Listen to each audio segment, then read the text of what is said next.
आज की क्लास में हम लोग भाग 5 का अध्ययन करेंगे। भाग 5 जो कि संघ है, यूनियन है। और इसके पहले वाले फर्स्ट क्लास में भाग 5 में कुछ आर्टिकल आपको बताए जा चुके हैं। भाग 5 में 52 से लेकर के अनुच्छेद 73 तक आपको बताया जा चुका है। अब भाग 5 ही अभी चलेगा। जैसे कि भाग 5 हमने पहले भी आपको बताया था कि अनुच्छेद 52 से लेकर के 151 तक भाग 5 है। तो अनुच्छेद 73 तक इसमें कंप्लीट हो गया है। अब आगे 73 के बाद भाग 5 में ही हम लोग अध्ययन करेंगे। ठीक है, तो क्लास स्टार्ट करते हैं। और क्लास स्टार्ट करने से पहले आप सभी लोगों से आग्रह है कि चैनल को ज्यादा से ज्यादा सब्सक्राइब करिए, लाइक करिए, कमेंट्स करिए। ठीक, तो भाग 5 जो कि संघ है, यूनियन, ये आपका चल रहा है और ये 52 से लेकर के 151 तक है। तो इसमें 52 से 73 तक आपको पढ़ाया जा चुका है पहले वाले क्लास में। अब 73 के बाद जो आगे अनुच्छेद होगा उसके विषय में हम लोग अध्ययन करते हुए चलेंगे। तो चलिए स्टार्ट करते हैं। अनुच्छेद 74, राष्ट्रपति को सहायता एवं सलाह देने के लिए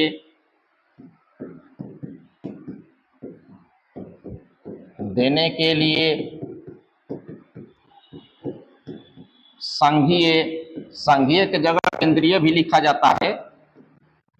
संघीय या केंद्रीय मंत्री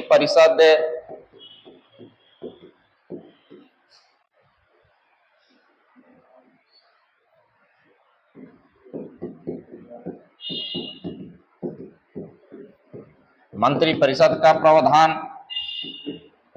ठीक, अब यहां लैंग्वेज ध्यान दीजिएगा क्या कह रहा है। राष्ट्रपति को सहायता एवं सलाह देने के लिए संघीय या केंद्रीय मंत्री परिषद का प्रावधान। अगर लैंग्वेज को देखा जाए तो ऐसा लग रहा है कि राष्ट्रपति सर्वशक्तिशाली है और केंद्रीय जो मंत्री परिषद है इनको एक प्रकार से सलाह देती है। तो जब मैं भाग 5 स्टार्ट किया था तो मैंने आपको स्पष्ट रूप से बताया था कि देखिए, ऊपरी लैंग्वेज राष्ट्रपति के लिए भले जो कुछ भी आए, लेकिन वास्तविक स्थिति संविधान की यह है कि राष्ट्रपति को किसी भी प्रकार की स्वतंत्र राजनीतिक अधिकार नहीं दिया गया है। हर एक राजनीतिक मामले में राष्ट्रपति संघीय मंत्री परिषद के बातों को मानने के लिए बाध्य हैं। उनको हर हाल में केंद्रीय मंत्री परिषद जो कहेगा उसी के अनुसार उनको कार्य करना है। अगर नहीं करेंगे तो यह राष्ट्रपति का तानाशाही रवैया माना जाएगा और ऐसी स्थिति में अनुच्छेद 61 के तहत उन पर महाभियोग लगाया जाएगा। अनुच्छेद 61 पहले बताया जा चुका है। तो यह था अनुच्छेद 74। अब आगे देखिएगा, अनुच्छेद 75, संघीय या केंद्रीय मंत्री परिषद का प्रावधान। संघीय या केंद्रीय मंत्री परिषद का प्रावधान। ठीक, तो जो केंद्र में मंत्री परिषद होती है इसका संवैधानिक प्रावधान कहां किया गया है? अनुच्छेद 75 में किया गया है। ध्यान रखेंगे, मैं पहले भी आपको बार बार बताते रहा हूं कि अभी हम लोग आर्टिकल वाला सेक्शन अभी हम लोग पढ़ रहे हैं। जब आर्टिकल हम लोग समझ लेंगे कि किस आर्टिकल का क्या मतलब है, इसके बाद इसका डिस्क्रिप्टिव सेक्शन आएगा। तो डिस्क्रिप्टिव सेक्शन में देखिएगा, राष्ट्रपति, उपराष्ट्रपति, प्रधानमंत्री, केंद्रीय मंत्री परिषद, ऐसे करके सब आएगा। तो जब इसका डिस्क्रिप्टिव हम लोग पढ़ेंगे तो वहां देखिएगा मंत्री परिषद की भी चर्चा होगी। भारत में मंत्री परिषद 3 स्तर की होती है ना। इस तरीके से वहां हम लोग पढ़ेंगे। और एक चीज और ध्यान से समझिएगा, जैसा कि पहले भी देखिए हमने आपको बताया है कि ये देखिए भाग 5 चल रहा है। इसके बाद आगे भाग 6 आएगा जो कि राज्य है। तो भाग 5 वाला लैंग्वेज भाग 6 में रिपीट करता है। अब जैसे यहां राष्ट्रपति है तो वहां राज्यपाल हो जाएगा, यहां प्रधानमंत्री है तो राज्य में मुख्यमंत्री हो जाएगा, यहां केंद्रीय मंत्री परिषद है तो यहां राज्य की मंत्री परिषद हो जाएगा, है ना, इस तरीके से। तो एक बात गौर से समझिएगा, देखिए जो भी भारत में बड़े पद होते हैं उसका अलग से संविधान में अनुच्छेद आता है। लेकिन ध्यान रखिएगा, केंद्र में प्रधानमंत्री और इसी तरीके से जब भाग 6 आएगा तो यहां मुख्यमंत्री होंगे। तो भारतीय संविधान में प्रधानमंत्री हो या मुख्यमंत्री हो, इनके लिए अलग से कहीं कोई अनुच्छेद नहीं आता है। वास्तव में ध्यान रखिएगा, ये प्रधानमंत्री हो या राज्य के मुख्यमंत्री हो, ये अलग से कोई पद नहीं है। वास्तव में प्रधानमंत्री जो होते हैं इसी केंद्रीय मंत्री परिषद के ये हिस्सा होते हैं। हाँ, इनके विषय में कुछ स्पेशल चीज ये रखा गया है कि ये प्रधानमंत्री केंद्रीय मंत्री परिषद की अध्यक्षता करेंगे, है ना, और प्रधानमंत्री लोकसभा के बहुमत दल के नेता होंगे, है ना। तो इसी अनुच्छेद 75 के क्लोज 4 में ये कहा गया है कि इस केंद्रीय मंत्री परिषद की अध्यक्षता प्रधानमंत्री करेंगे, प्रधानमंत्री लोकसभा के बहुमत दल के नेता होंगे। ठीक, सब डिस्क्रिप्टिव में आएगा, ध्यान से करिए, एक एक आर्टिकल अभी समझना है हम लोगों को। तो ध्यान रखेंगे, प्रधानमंत्री भारत में अलग से कोई पद नहीं है, इसलिए प्रधानमंत्री के लिए अलग से सेपरेटली कोई अनुच्छेद नहीं आता है। इसी प्रकार से मुख्यमंत्री के लिए भी राज्य में अलग से कोई आर्टिकल नहीं आता है। बस अब आगे देखेंगे अनुच्छेद 76, भारत के महान न्यायवादी, ठीक, इसका इंग्लिश जरूर याद रखिएगा, अटॉर्नी जनरल ऑफ इंडिया,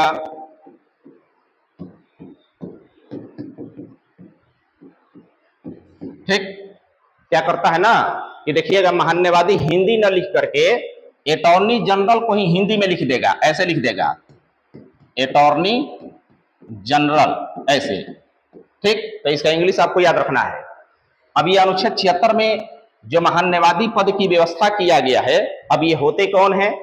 तो देखिए सिस्टम, एक चीज समझ लीजिए, जो न्यायपालिका होता है, कोर्ट कचहरी होता है, उसमें चाहे सरकार हो या आम आदमी हो, सरकार भी मुकदमा लड़ती है, केस लड़ती है, आम आदमी भी लड़ता है। तो कोर्ट में चाहे वो सरकार हो या आम आदमी हो, न्यायालय में पक्ष रखने के लिए वकील होता है। तो सामान्य तौर पर आम आदमी तो ऐसे ही अपना वकील रखता है, लेकिन हर एक विभाग का भी देखिएगा एक लीगल एडवाइजर होता है, कानूनी सलाहकार होता है, बैंक का भी होता है, रेलवे का भी होता है, हर एक विभाग का होता है। तो ये महान्यायवादी भी एक प्रकार का सरकारी वकील है। कैसा वकील है? तो ये भारत सरकार का वकील है। एक प्रकार का ये भारत सरकार का सबसे बड़ा विधि अधिकारी होता है। महान्यायवादी भी एक प्रकार का वकील ही है जो भारत सरकार का कानूनी पैरवी करता है। भारत सरकार भी मुकदमा लड़ती है या भारत सरकार को भी कानूनी सलाह की जरूरत पड़ती है, तो ऐसी स्थिति में भारत सरकार को कानूनी सलाह मशविरा कौन देगा? तो यही महान्यायवादी देता है। और ये महान्यायवादी जो है ये भारत सरकार का सबसे बड़ा विधि अधिकारी होता है। और कुल मिलाकर के संक्षेप में आपको यही समझना है दिमाग में कि अटॉर्नी जनरल भारत सरकार का वकील है। इसी प्रकार से आप देखिएगा, जब भाग 6 आएगा तो उसमें अनुच्छेद 165 आएगा। भाग 6 में अनुच्छेद 165, और उसमें देखिएगा राज्य, उसमें एक महाअधिवक्ता का पद आता है, एडवोकेट जनरल। तो महाअधिवक्ता जो होता है, जिसका प्रावधान अनुच्छेद 165 में आएगा, तो महाअधिवक्ता एडवोकेट जनरल जो होते हैं वो राज्य सरकार के सबसे बड़े सरकारी वकील होते हैं, जो राज्य सरकार को कानूनी सहायता सलाह देते हैं। ठीक, तो महान्यायवादी, अब अभी ध्यान रखिएगा, ये आर्टिकल चल रहा है, इसका देखिएगा डिस्क्रिप्टिव भी आएगा। महान्यायवादी एक चैप्टर आगे आएगा डिस्क्रिप्टिव वाले में, अभी हम लोग आर्टिकल वाला मामला समझ रहे हैं। ठीक, अब आगे देखिएगा अनुच्छेद 77। अनुच्छेद 77 में लिखिएगा भारत सरकार का कार्य संचालन।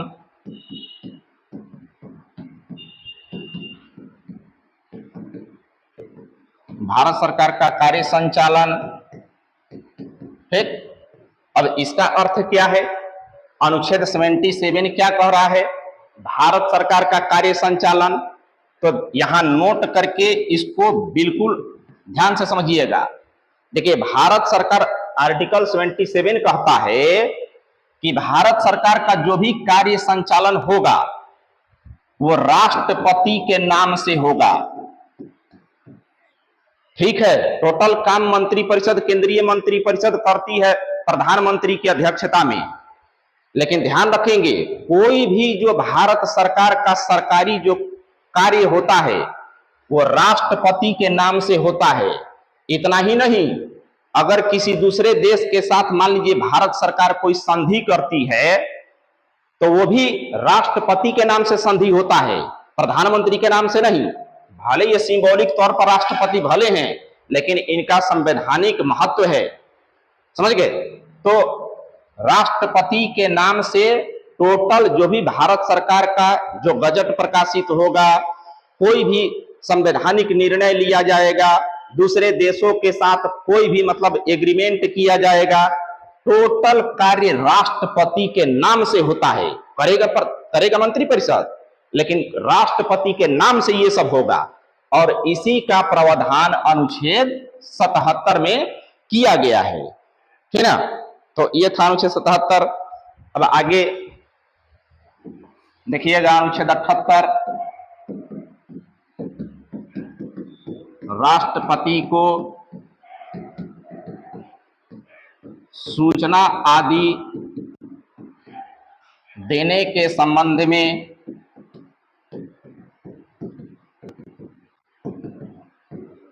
प्रधानमंत्री का कर्तव्य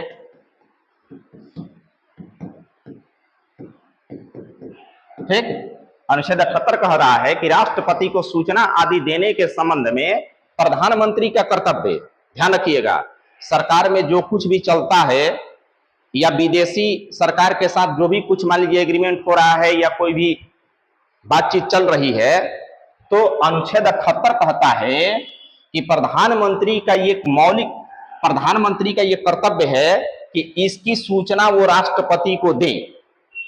राष्ट्रपति भी मांग सकते हैं और प्रधानमंत्री भी देते हैं।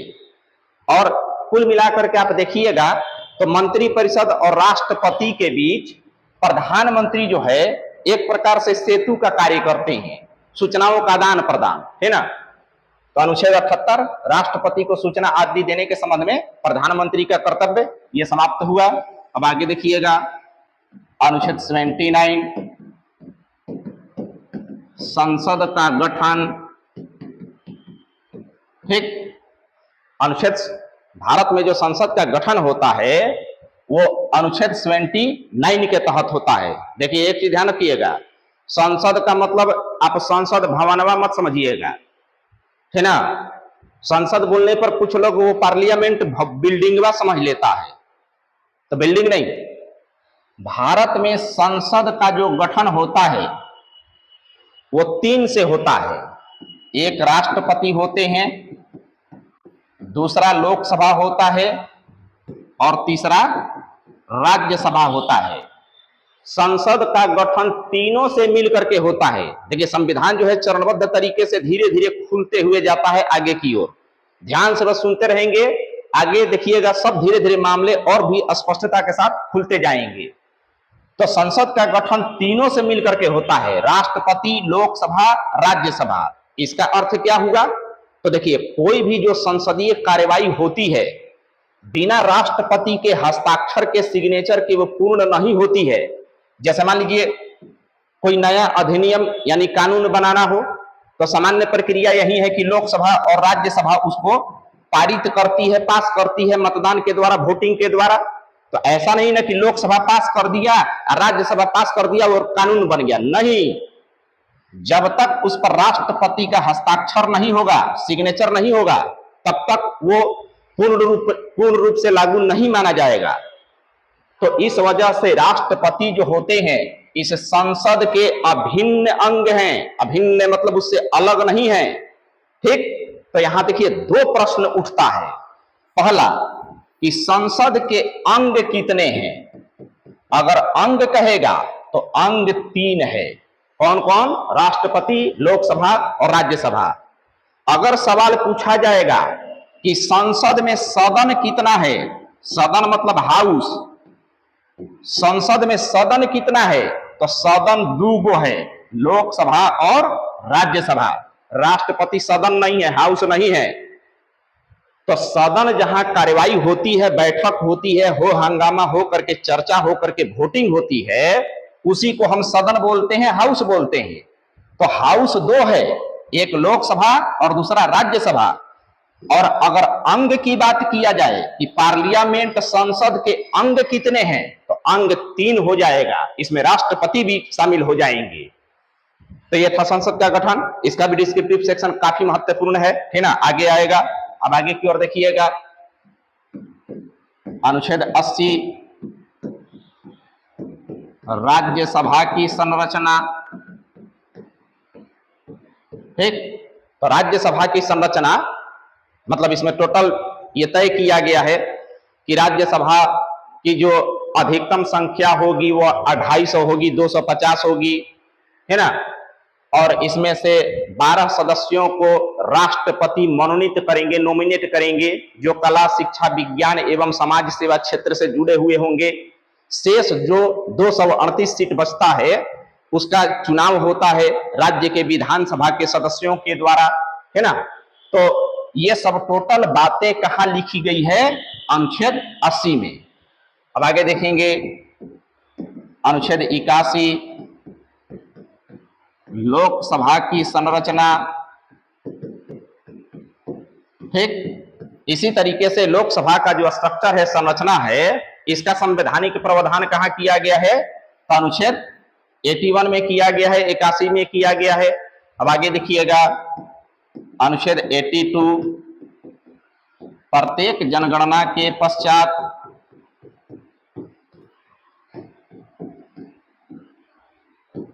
जनगणना यानी सेंसस, प्रत्येक जनगणना के पश्चात नया परिसीमन,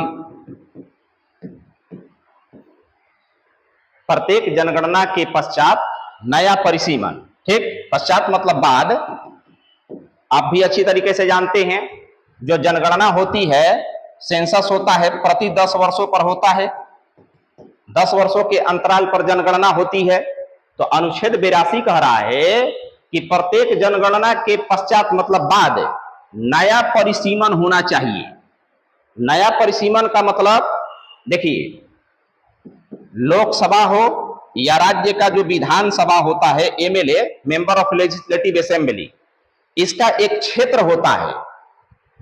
एक एक जो संसदीय सीट होता है लोकसभा का, उसका एक एरिया होता है। इसी तरीके से विधानसभा क्षेत्र का भी एक एरिया होता है कि एक एक एमएलए का एक एक क्षेत्र होता है। तो ये जो क्षेत्र है एक एक लोकसभा या विधानसभा का, तो अनुच्छेद 82 कहता है कि प्रत्येक जनगणना के पश्चात नया परिसीमन मतलब इसके क्षेत्र में बदलाव होना चाहिए, नए तरीके से इसको समायोजित किया जाना चाहिए। लेकिन ध्यान रखिएगा, ये प्रत्येक जनगणना के पश्चात होता है नहीं, क्योंकि इसमें भी बहुत राजनीतिक हो हंगामा होता है। अगर आजादी के बाद से अब तक की अगर बात किया जाए, तो आजादी के बाद से मतलब जब से संविधान हम लोग का लागू हुआ, तब से कितनी बार नया परिसीमन किया गया है। तो पहली बार 1952 में किया गया, फिर दूसरी बार 1962 में किया गया, फिर तीसरी बार 1972 में किया गया, फिर चौथा बार 2002 में किया गया। अभी तक जब से हमारा संविधान लागू हुआ है, तब से केवल 4 बार नया परिसीमन किया गया है। 1951 के जनगणना के बाद 52 में, 1961 के जनगणना के बाद 62 में, 1971 के जनगणना के बाद 1972 में, और 2001 के जनगणना के बाद 2002 में नया परिसीमन हुआ था। और इसमें देखिएगा 1981 के जनगणना के पश्चात और 1991 के जनगणना के पश्चात नया परिसीमन नहीं किया गया था। 1972 में हुआ था, इसके 30 वर्षों के बाद, 30 वर्ष बाद देखिएगा 2002 आएगा, 30 वर्षों के बाद नया परिसीमन 2002 में किया गया था।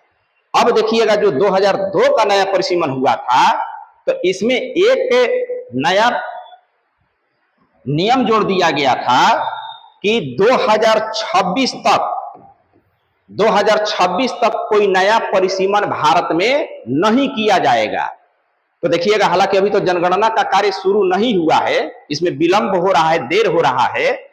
तो जनगणना का रिपोर्ट प्रकाशित होगा और इसके बाद 2026 का फिर से नया परिसीमन भारत में, पूरे भारत में किया जाएगा। मैं इसलिए ये बता रहा हूं कि एक तो 2026 में नया परिसीमन होगा, और देखिए ये जनसंख्या के अनुपात में क्षेत्र बनता है, तो भारत की जनसंख्या पहले से बढ़ी हुई है। तो देखिएगा, अब भी ये न्यूज वगैरह में सुने होंगे कि देखिएगा नया संसद भवन बना है। तो नया संसद भवन बनाने का कारण यही था कि 2026 में देखिएगा लोकसभा और राज्यसभा के सदस्यों का संख्या बढ़ जाएगा। तो चूंकि सदस्यों का संख्या बढ़ जाएगा, तो जो पुराना संसद भवन था उसमें थोड़ा सा वो मतलब छोटा पड़ रहा था। हालांकि देखिए समय के अनुसार जब वो बना था, देखिएगा लॉर्ड रीडिंग के समय वो संसद आएगा, उसका टोटल मैं लिखवाऊंगा कैसे कैसे क्या है उसमें। तो जब लॉर्ड इरविन के समय में जब वो बना था, तो ध्यान रखिएगा भारत का पार्लियामेंट दुनिया का सबसे बड़ा पार्लियामेंट उस समय माना जाता था, लेकिन समय के अनुसार वो भी छोटा हो गया। जो भी हो, तो 2026 का नया परिसीमन जब होगा, तो एक तो देखिएगा सदस्य का संख्या बढ़ेगा, और मैंने पहले ही बताया कि ये जनसंख्या के रेशियो में सदस्यों का संख्या बढ़ता है। तो एक नया ये पूरे भारत में विवाद को भी जन्म दिया है, उत्तर भारतीय बनाम दक्षिण भारतीय। मामला क्या है कि देखिए उत्तर भारत का जनसंख्या तेजी से बढ़ा है और दक्षिण भारत की जो जनसंख्या है स्थिर रह गया है। तो दक्षिण भारतीय नेताओं का कहना है कि हम अपना जनसंख्या कंट्रोल भी किए हुए हैं, और जब नया परिसीमन होगा तो हम लोगों का संख्या कम हो जाएगा, और उत्तर भारतीयों का पहले से भी ज्यादा है और इनका सदस्यों का संख्या बढ़ जाएगा। तो कुल मिलाकर के उत्तर भारतीयों का संसद पर और ज्यादा प्रभाव बढ़ जाएगा। तो जो भी है वो विवाद का मामला अलग की बात है ना। तो इस तरीके से ये है, अनुच्छेद 82 समाप्त हुआ। अब आगे समझेंगे अनुच्छेद 83।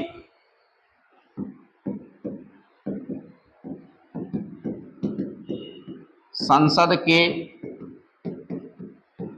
दोनों सदनों की अवधि मतलब कार्यकाल। ठीक, अनुच्छेद 83 में संसद के दोनों सदन, देखिए दोनों सदन आ रहा है ना, दोनों सदन मतलब हाउस, दोनों सदन मतलब हाउस, लोकसभा राज्यसभा। तो संसद के दोनों सदनों की अवधि या कार्यकाल, तो अनुच्छेद 83 में ही यह प्रावधान किया गया है। जैसे आप भी जानते हैं कि लोकसभा का कार्यकाल चुनाव के पहले बैठक से 5 वर्ष का होता है, राज्यसभा का कार्यकाल 6 वर्षों का होता है। इसमें यह भी है कि लोकसभा अस्थायी सदन है, मतलब इसके स्थायित्व की कोई गारंटी नहीं है, कब सरकार गिर जाएगा, कब फिर से चुनाव होने लगेगा, इसके स्थायित्व की गारंटी नहीं है। बस इतना है कि अधिकतम कार्यकाल 5 वर्ष है, यानी 5 वर्ष के बाद हर हाल में चुनाव होगा, लेकिन इसके पहले कब चुनाव होने लगे इसका कोई गारंटी नहीं है, इसलिए इसको अस्थायी सदन बोलते हैं। राज्यसभा का कार्यकाल 6 वर्षों का होता है, और ये शाश्वत सदन है, मतलब अस्थायी सदन है। अस्थायी सदन होने का मतलब ये कि ये पूरी तरीके से कभी खाली नहीं होता है।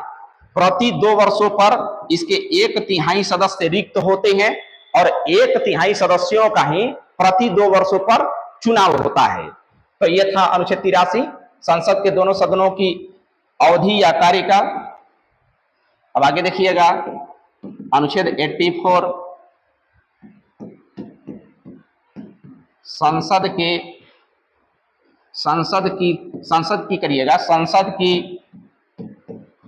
सदस्यता के लिए योग्यता।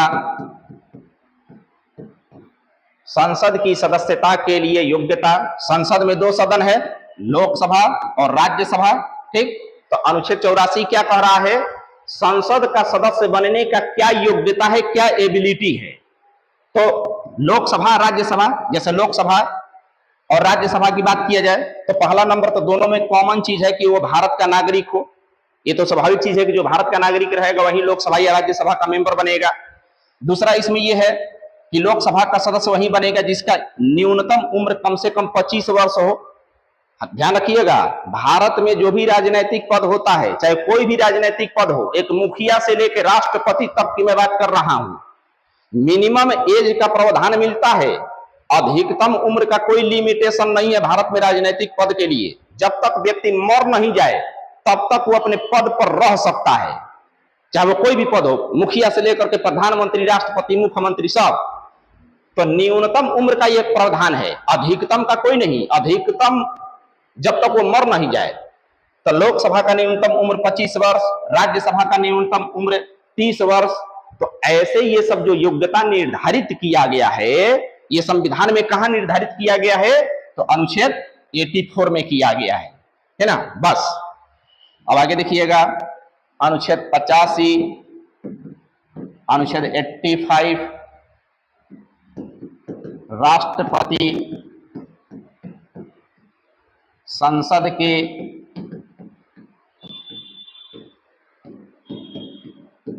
दोनों सदनों का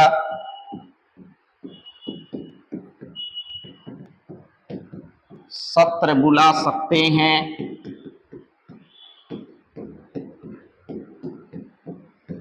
सत्रावसान कर सकते हैं,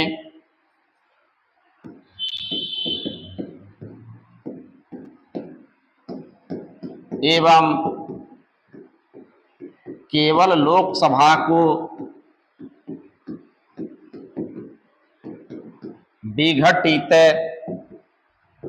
विघटित का मतलब होता है भंग, खत्म कर सकते हैं। ठीक, अब यहां ध्यान से समझिएगा, अनुच्छेद 85 क्या कह रहा है? राष्ट्रपति संसद के दोनों सदनों का सत्र बुला सकते हैं, सत्रावसान कर सकते हैं और केवल लोकसभा को विघटित या भंग कर सकते हैं। मतलब समझिएगा क्या कह रहा है। अब यहां से 3 प्रश्न बनते हैं। पहला कि संसद का सत्र कौन बुलाता है? तो बुलाते हैं राष्ट्रपति। जब डिस्क्रिप्टिव आएगा तो देखिएगा, संसद का जो सत्र होता है, जिसको बैठक भी बोलते हैं, सेशन भी बोलते हैं, तो संसद का जो सत्र होता है ये बुलाते हैं राष्ट्रपति। लेकिन इसकी जो अध्यक्षता देखिएगा, तो लोकसभा के मामले में लोकसभा के अध्यक्ष करते हैं और राज्यसभा के मामले में राज्यसभा के सभापति, जो कि उपराष्ट्रपति होते हैं, वो करते हैं। तो पहला सवाल कि संसद का सत्र कौन बुलाता है? राष्ट्रपति। संसद का सत्रावसान कौन कर सकता है? राष्ट्रपति। अब सत्रावसान का अर्थ क्या है? तो देखिए, कोई भी शब्द है, संधि विच्छेद करके उसको तोड़ के समझिएगा, बिल्कुल समझ में आता है। सत्रावसान, सत्रावसान मतलब सत्र का अवसान, यानी सत्र का खत्म हो जाना। मान लीजिए शीतकालीन सत्र चल रहा हो और काफी हंगामे की स्थिति उत्पन्न हो गई हो, तो ऐसी स्थिति में सत्र को खत्म भी राष्ट्रपति कर सकते हैं। सत्रावसान का मतलब कि सत्र का अवसान हो जाना, खत्म हो जाना, समाप्त हो जाना। तो सत्र को समाप्त भी राष्ट्रपति करेंगे। लेकिन ध्यान रखिएगा, भंग जो है, विघटित जो है, वो राज्यसभा को राष्ट्रपति नहीं कर सकते हैं। इसीलिए राज्यसभा को अस्थायी सदन कहा जाता है। केवल लोकसभा को राष्ट्रपति भंग कर सकते हैं और इसका संवैधानिक प्रावधान कहां है? अनुच्छेद 85 में है। बस अब आगे देखिएगा, अनुच्छेद 86,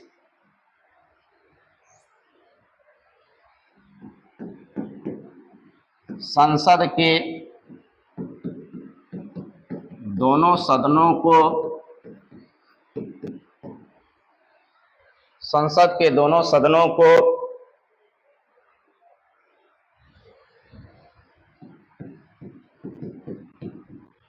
संबोधित करने एवं सूचना भेजने के संबंध में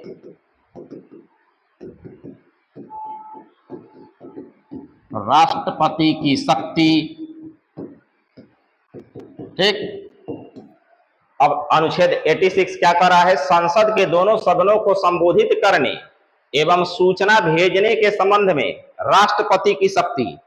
तो अनुच्छेद 86 कहता है कि राष्ट्रपति संसद के दोनों सदन, चाहे वो लोकसभा हो या राज्यसभा हो, संबोधित कर सकते हैं। संबोधित मतलब भाषण दे सकते हैं, जा करके अपना सूचना भी वो भेज सकते हैं संसद के पास। तो इसका प्रावधान कहां किया गया है? अनुच्छेद 86 में किया गया है। बस अब आगे देखिएगा, अनुच्छेद 87 राष्ट्रपति का विशेष अभिभाषण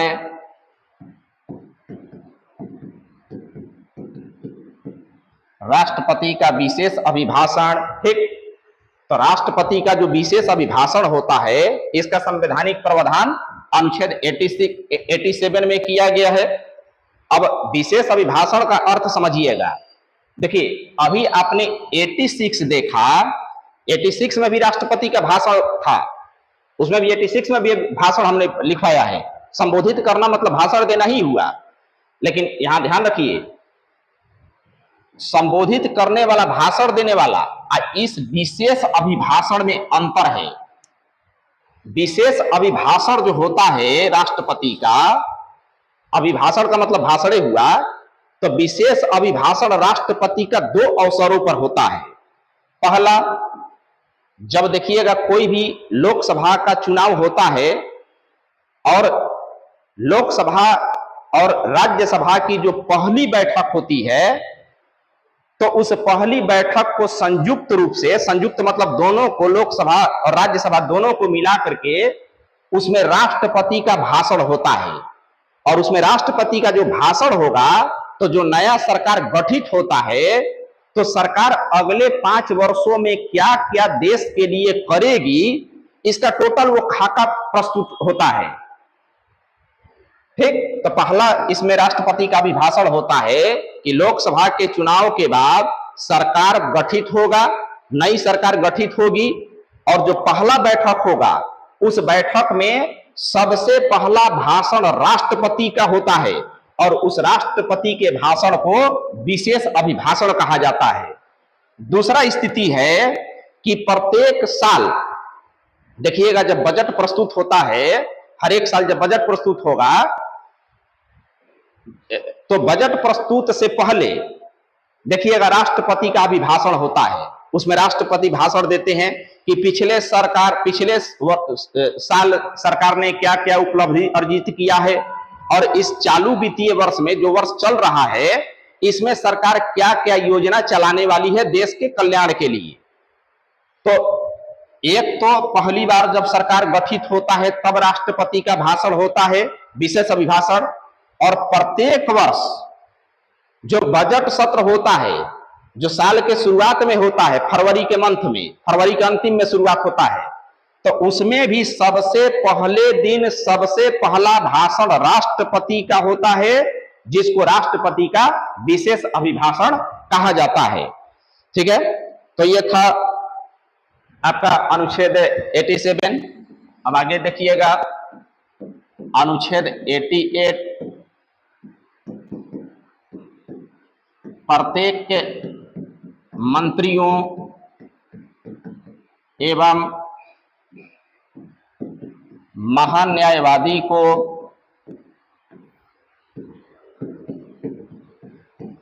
संसद के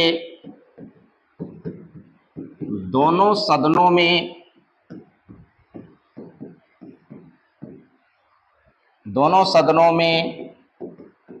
भाषण देने एवं भाग लेने का अधिकार। ठीक है, तो 88 क्या कह रहा है? प्रत्येक मंत्रियों एवं महान्यायवादियों को संसद के दोनों सदनों में भाषण देने एवं भाग लेने का अधिकार। देखिए, एक बहुत बड़ा अधिकार है। मान लीजिए कोई मंत्री है, मान लीजिए वो लोकसभा का सदस्य है, तो मंत्री से सवाल जवाब दोनों सदन में किया जाता है। तो मान लीजिए कोई मंत्री है, अब वो लोकसभा का मेंबर है, तो क्या राज्यसभा में जाकर के भाषण दे सकता है कि नहीं दे सकता? तो बिल्कुल दे सकता है। मंत्री चाहे किसी भी सदन का हो, दोनों सदन में जाकर के वो भाषण दे सकता है, लेकिन जब वोटिंग होगा, मतदान होगा, तो जिस सदन का वो मंत्री है उसी सदन में वो वोट कर सकता है, दूसरे सदन में नहीं। इसी तरीके से महान्यवादी, जिसका प्रावधान देखिएगा अनुच्छेद 76 में आया था। अनुच्छेद 76 में अटॉर्नी जनरल महान्यवादी, तो महान्यवादी भी जो हैं, महान्यवादी तो न तो लोकसभा के सदस्य होते हैं न राज्यसभा के सदस्य होते हैं महान्यवादी, लेकिन इनको अलग से संवैधानिक अधिकार दिया गया है कि किसी भी सदन के सदस्य नहीं होते हैं, लेकिन किसी भी सदन में जाकर के ये भाषण दे सकते हैं, भाग ले सकते हैं, लेकिन जब वोटिंग होगा, मतदान होगा, तो मतदान में ये हिस्सा नहीं लेंगे। देखिएगा, इसी से संबंधित एक सवाल कर देता है कि ऐसा कौन सा पद है या व्यक्ति है जो संसद के दोनों सदनों में भाग ले सकता है, भाषण भी दे सकता है, लेकिन वोट में हिस्सा नहीं ले सकता है, मतदान में हिस्सा नहीं ले सकता है। तो इसका आंसर यही महान्यवादी होगा। ठीक, तो महान्यवादी हो या प्रत्येक मंत्री हो, संसद के दोनों सदन में जाकर के जो भाषण देने संबंधी इनका अधिकार है, इसका संवैधानिक प्रावधान कहां किया गया है? अनुच्छेद 88 में किया गया है। अब आगे देखिएगा अनुच्छेद 89, राज्यसभा के सभापति एवं उपसभापति। ठीक, तो राज्यसभा के एक सभापति होते हैं और एक उपसभापति होते हैं कार्य के संचालन के लिए। तो राज्यसभा के सभापति के पद की और उपसभापति पद की व्यवस्था किस अनुच्छेद में किया गया है? अनुच्छेद 89 में। ध्यान रखेंगे, जो राज्यसभा के सभापति होते हैं, इसके पहले वाले क्लास में आपको पढ़ाया गया है, अनुच्छेद 64 देखिएगा, तो उसमें लिखवाया गया है कि उपराष्ट्रपति राज्यसभा के सभापति होंगे। यानी कहने का मतलब, राज्यसभा के सभापति का अलग से कोई चुनाव नहीं होता है। जो व्यक्ति भारत के उपराष्ट्रपति का चुनाव जीत जाता है, अनुच्छेद 64 कहता है कि स्वतः यानी अपने आप वो राज्यसभा का सभापति बन जाएगा। इस वजह से राज्यसभा के सभापति के अलग से कोई चुनाव नहीं होता है। और दूसरी बात, जो राज्यसभा के सभापति होते हैं यानी उपराष्ट्रपति, वो राज्यसभा के सदस्य भी नहीं होते हैं, क्योंकि उपराष्ट्रपति हैं तो किसी सदन के मेंबर होंगे नहीं।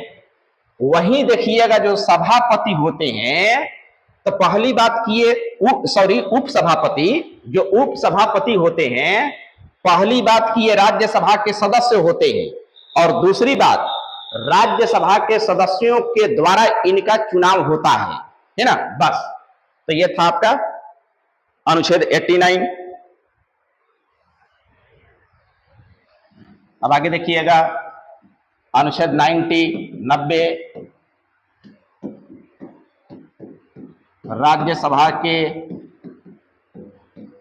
उपसभापति का पद रिक्त होना,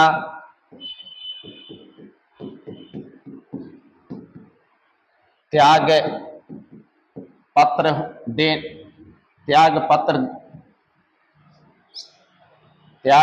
देना एवं पद से हटाना। ठीक, तो अनुच्छेद 90 में राज्यसभा के जो उपसभापति हैं, इनके पद से हटने का प्रावधान किया गया है कुल मिलाकर के। तो ये अपने पद से कितने प्रकार से हट सकते हैं? तो पहला नंबर, अगर जो उपसभापति हैं, मैंने पहले भी इसके पहले बताया है कि उपसभापति जो होते हैं वो राज्यसभा के सदस्य होते हैं। अगर मान लिया जाए सभापति राज्यसभा के सदस्य नहीं रह जाते हैं, तो स्वतः उपसभापति के पद से हट जाएंगे, है ना। अभी हरिवंश सिंह है, त्याग पत्र ये दे सकते हैं, तो राज्यसभा के उपसभापति अपना त्याग पत्र सभापति को देते हैं, यानी उपराष्ट्रपति को देते हैं। आप पद से हटाना, इनको पद से हटाया जा सकता है, बर्खास्त किया जा सकता है, तो इनको पद से भी हटाने से संबंधित जो प्रक्रिया है वो राज्यसभा में मतदान के द्वारा तय होता है। राज्यसभा में मतदान करके इनको इनके पद से हटाया जा सकता है ना। बस, तो ये था अनुच्छेद 90। अब आगे देखिएगा अनुच्छेद 91,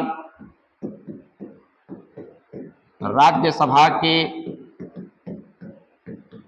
सभापति का पद रिक्त होने पर, रिक्त मतलब खाली,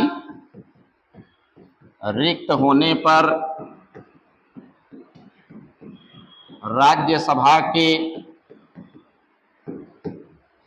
उपसभापति, राज्यसभा के उपसभापति सभापति के रूप में कार्य करेंगे।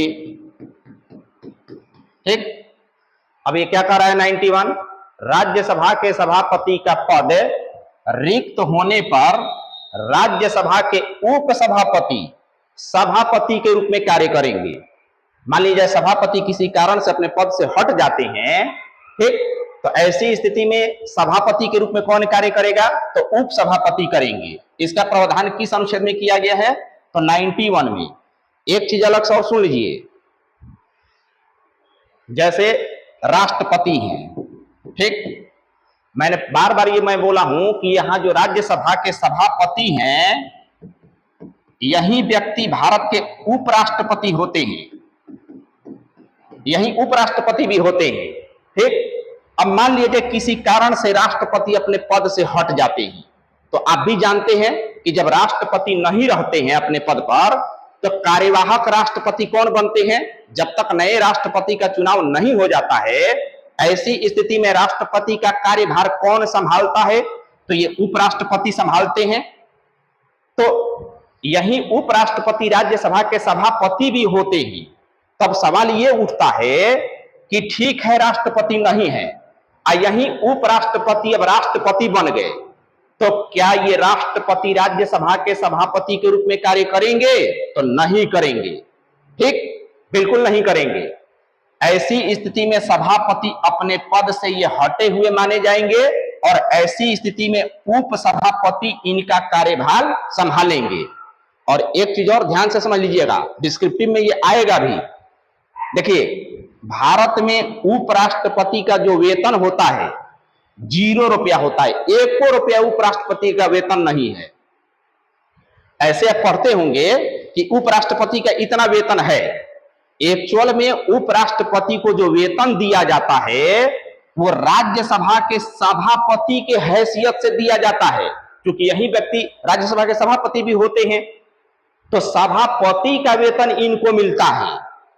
ठीक, अब मान लिया जाए ये उपराष्ट्रपति कार्यवाहक राष्ट्रपति बन गए, तो अब सवाल ये उठता है कि इनको वेतन कौन वाला मिलेगा? भाई सभापति वाला वेतन मिलेगा या राष्ट्रपति वाला मिलेगा?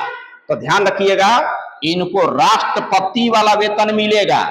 जब तक ये उपराष्ट्रपति कार्यवाहक राष्ट्रपति रहेंगे तब तक इनको राष्ट्रपति वाला वेतन मिलेगा, 5 लाख है, और सभापति वाला वेतन इनको नहीं मिलेगा, है ना। बस, तो ये था आपका अनुच्छेद 91। अब 92 उतना महत्वपूर्ण नहीं है ना। 92 में यही कहा गया है कि चाहे वो राज्यसभा के सभापति हों या उपसभापति हों, राज्यसभा के सभापति हों या उपसभापति हों, अगर इनको इनके पद से हटाने से संबंधित कोई प्रस्ताव अगर लाया जाता है तब ये सभापति के पद पर नहीं रहेंगे, सभापति के या उपसभापति के पद से हट जाएंगे। हाँ, भाषण देंगे, है ना, अपने पक्ष में भाषण दे सकते हैं, है ना। बस यही 92 में कहा गया है। तो आज का आपका क्लास इतना ही। अभी भाग 5 में और आर्टिकल बचे हुए हैं। जैसा कि मैं पहले ही बताया हूं, भाग 5 जो है अनुच्छेद 52 से लेकर के अनुच्छेद 151 तक है, ठीक ना। तो आज का आपका क्लास इतना ही। अगले क्लास में इसके आगे वाले आर्टिकल पर हम लोग विचार करेंगे। तो आज का क्लास इतना ही, ठीक है।